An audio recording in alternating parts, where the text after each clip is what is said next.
बाल्यावस्था आणि विकसन.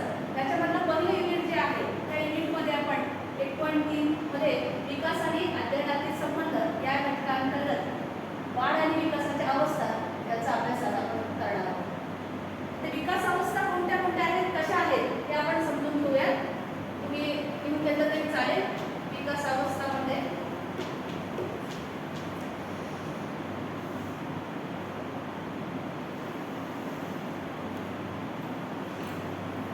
याच्यामध्ये ज्या अवस्था आहेत मानवी जीवन जगताना आपण वेगवेगळ्या अवस्थेमधून पुढे पुढे जात असतो.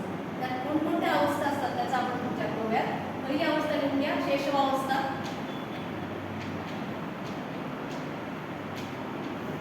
त्याला इन्फेन्सी स्टेज असं म्हणतात. शैशवावस्था ती इन्फेन्सी स्टेज आणि ती सुरू होते 0 ते 5 वर्ष. या वयोगटासाठी जी अवस्था असते तिला आपण शैशवावस्था म्हणतो. त्यानंतरची अवस्था जी आहे ती आहे बाल्यावस्था.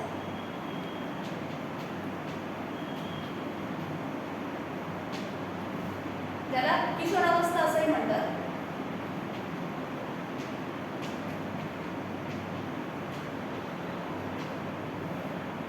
हा वयोगट जो आहे तो 6 ते 12 वर्ष. या गटामध्ये जे मुलं येतात त्यांना आपण बाल्यावस्थेतील मुलं म्हणतो. आणि याच्यामध्येच 2 भागामध्ये आपण आणखी त्याला डिवाइड करतो या अवस्थेला. किशोरावस्थेमध्ये पूर्व किशोरावस्था आणि उत्तर किशोरावस्था असे 2 भाग पुन्हा पडतात. पूर्व बाल्यावस्था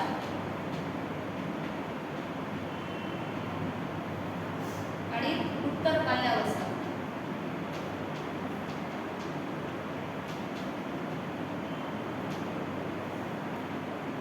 आता याच्यामध्ये 2 अवस्थेत डिवाइड केलेला आहे आणि त्याच्यामध्ये पहिला गट आहे तो 6 ते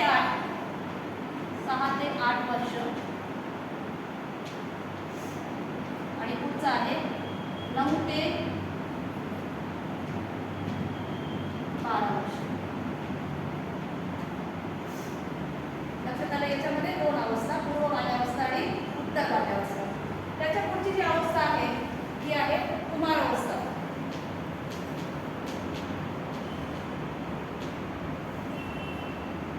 त्याचा वयोगट आहे 13 वर्ष ते 18 वर्ष. त्याच्यामध्ये सुद्धा 2 भाग पडतात. पहिला आहे पूर्व कुमारावस्था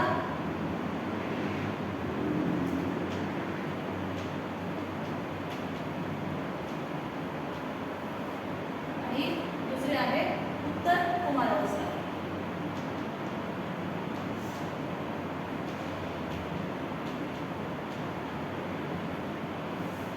पूर्व कुमारावस्थेचा वयोगट आहे 13 ते 15 वर्ष आणि उत्तर किशोरावस्थेचा कुमारावस्थेचा गट आहे 16 ते 18 वर्ष.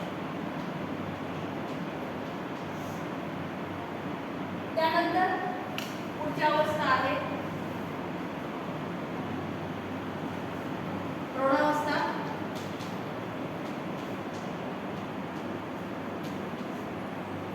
हा प्रौढावस्थेचा गट जो आहे तो 18 वर्षानंतर म्हणजे 19 वर्ष, 19 ते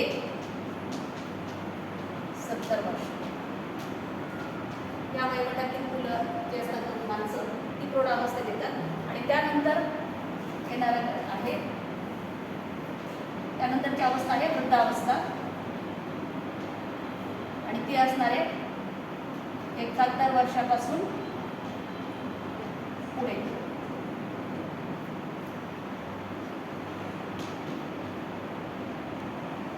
जेवढं आपण आयुष्य असेल तोपर्यंत जो प्रवास